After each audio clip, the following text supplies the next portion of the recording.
शुक्लाम्बरधरम् विष्णुम् शशिवर्णम् चतुर्भुजम्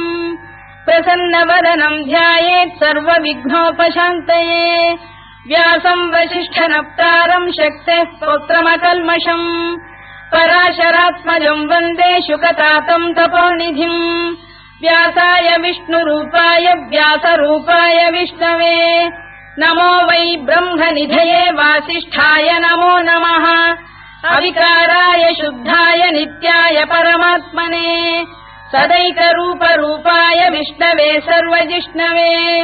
यस्य स्मरणमात्रेण जन्म संसारबन्धनात् विमुच्यते नमस्तस्मै विष्णवे प्रभविष्णवे ॐ नमो विष्णवे शुक्लाम्बरधरम् विष्णुम् शशिवर्णम् चतुर्भुजम् प्रसन्नवदनम् ध्यायेत् सर्वविघ्नोपशान्तये।